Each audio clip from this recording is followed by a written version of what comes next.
This is what I mean. When you go thrifting and you find just cashmere, knowing that what stores are charging for cashmere today, like hundreds of dollars, and to find one for $7.90, I mean, you get butterflies. Okay, like me anyway. Like, I'm just like, oh my gosh, like I get so excited. I get an adrenaline rush, and that is exactly what happened when I found this sweater, y'all. What's up, guys? Welcome back to my YouTube channel. It is your girl, Sierra here. And I am back with a thrift haul video, you guys. I'm so excited. Also, I want to get into my hair real quick because my sister failed to take photos, but my sister did my hair and I love it. It's a very simple, blase little design, which I freaking love, and they're so long. Yeah, so if you guys want your hair braided and you are looking for someone who is neat, efficient, okay, on time, hit up my sister. She will love to braid your hair. So I went to Chicago for Thanksgiving. It was such a vibe. I loved it so much. And the first thing that I did actually when I landed, damn near like an hour after I landed, my grandmother came to my mom's house and she was like, "You wanna go thrifting?" And I was like, yes, okay, of course I wanna go thrifting. And it's so cute. I think it's the cutest thing when me and my grandmother go thrifting, because that's what her and I used to do ever since I was a little freaking kid, ever since I was like 6 years old. And we actually went back to the thrift store that we always would go to when I was a little kid. So it was just so reminiscent, you know. It was a long drive, so we had to talk and catch up during the drive. Because me and her both, when we get into the thrift store, we in a zone, okay?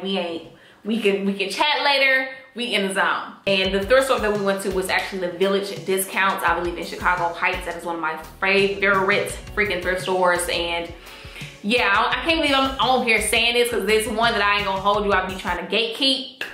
But yeah, they got some fire stuff. Although I love thrifting, I'm like, no, I wanna be really specific with the pieces that I get this go around. So with that being said, I only got 3 items, you guys, but 3 items that I'm really excited about, 3 items that I know what I wear. Well, one of them I might sell, but 2 of them, yes.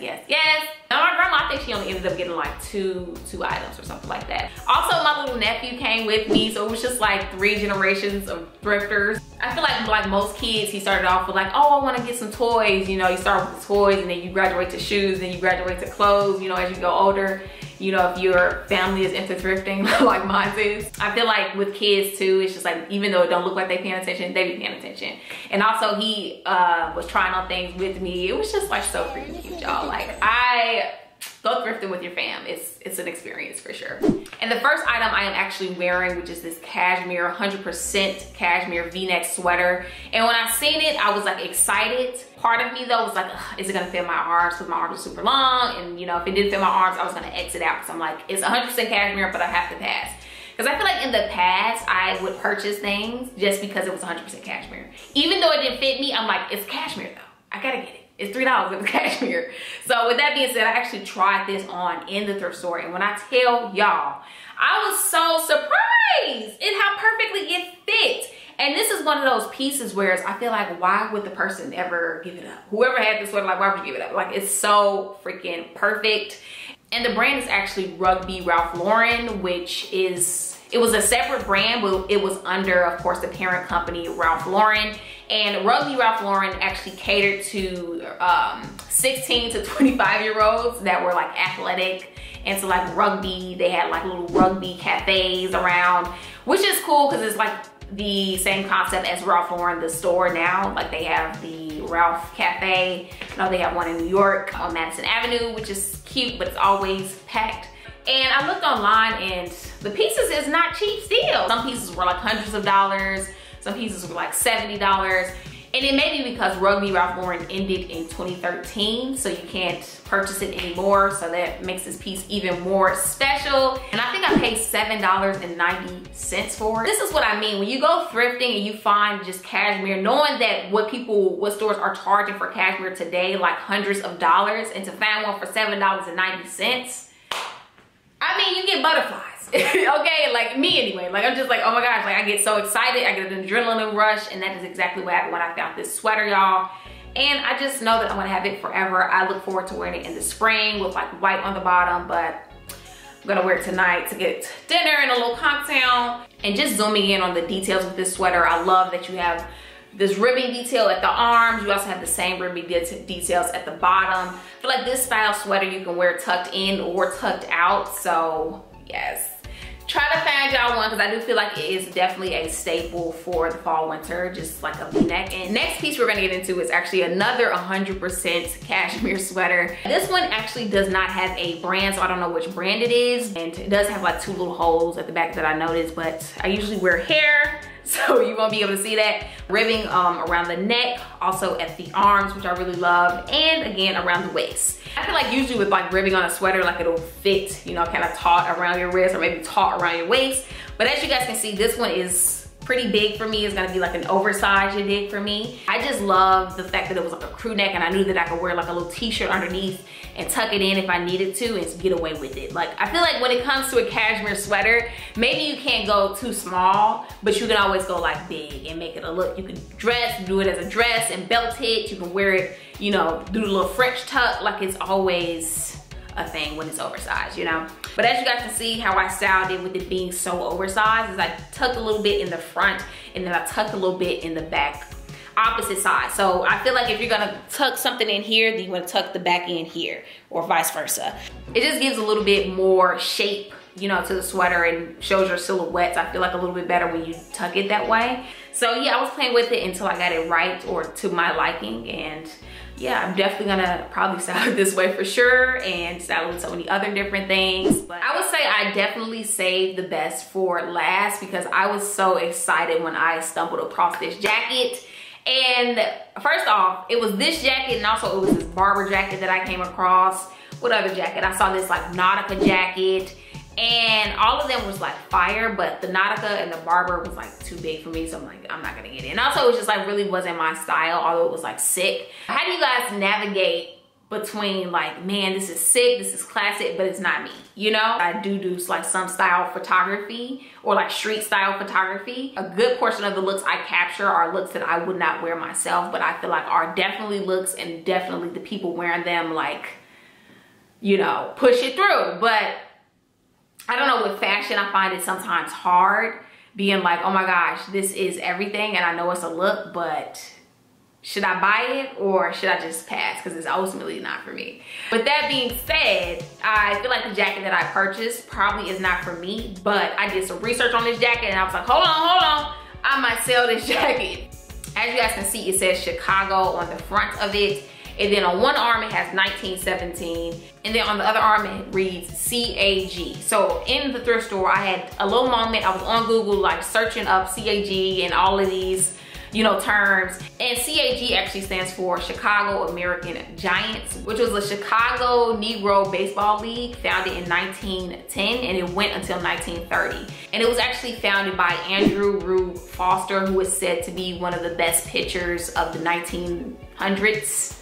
And the Chicago American Giants was actually an all-black league. I don't know if that goes without saying, but yes.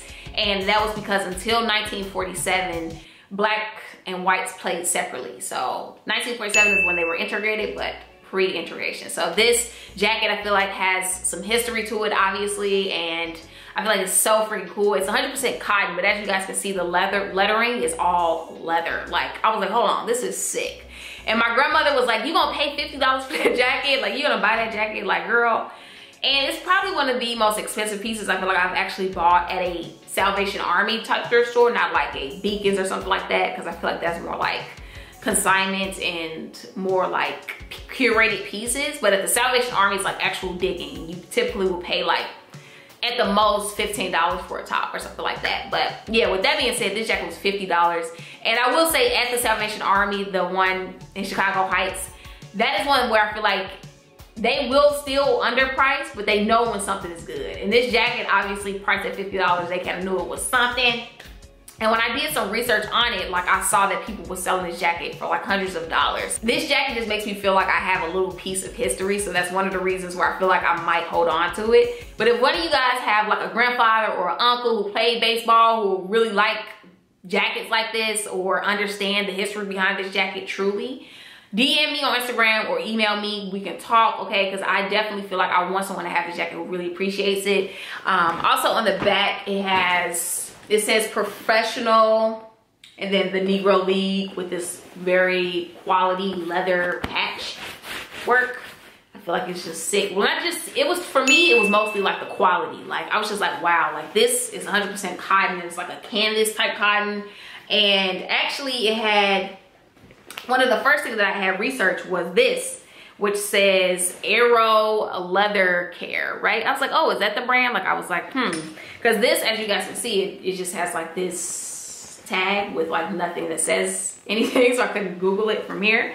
But I ended up Googling Arrow Leather Care, and it's actually said to be one of the best leather specialist cleaning companies out there. It's still in existence. And not only do they do cleaning for like leathers and furs and handbags, they also can like reconfigure them. So if you ever want to like alter a fur or alter a leather, that is something that Arrow Leather Company can do. And that is actually where this jacket is said to be sent when it's dirty. It literally says, do not wash or dry clean by Fabric Methods. Have cleaned by leather expert for best results. Give to Arrow Leather Care. So I guess a leather specialist in general, but for best results, they said Arrow Leather Care. And it has the address for it on the back. And I can't give my word because I've obviously never used Arrow Leather Company, but it seems pretty legit. And the fact that, you know, this jacket looks well made and they are referring them, I feel like that's a good sign, I guess. And as you guys can see, it's actually really dirty. Well, actually not that dirty. If it was made in 1917, like, it actually looks pretty good. But I am definitely gonna take it to a leather specialist. Maybe not Arrow, but someplace in New York. If you guys have any recommendations, actually, can you please comment down below for cleaning a canvas jacket with leather? Please let me know. But yeah, it definitely needs to be cleaned because this is all dirty at the neck. And yeah, I definitely want to bust a fit or two with this because it is sick. But that actually sums up everything that I got, you guys. And one item, however, I am so mad that I didn't get. I actually posted it on my Instagram and a lot of you guys had liked it, and I did not get it. I was gonna get it for my nephew. This is him with the jacket on, and it was so freaking cute, like really big. But I let my grandmother talk me out of getting it. She was like, girl, she was like, your sister don't buy your nephew clothes from the thrift store. Like, she is not gonna like that jacket. It got stains on it. The stains could definitely have come out with, like, you know, washing. But this jacket was so sick, y'all. And I really wish I would have gotten it. This is definitely gonna be a regret for me. I'm definitely gonna be thinking about this probably for months. The fact that I didn't get this jacket for my nephew. Everything happens for a reason. I'm pretty sure I'll come across something else, but damn. But yeah, y'all, that is actually everything that I got in Chicago for this thrift haul video. If you guys liked it, do not forget to smash the like button, and I will see you guys in my next one. Peace.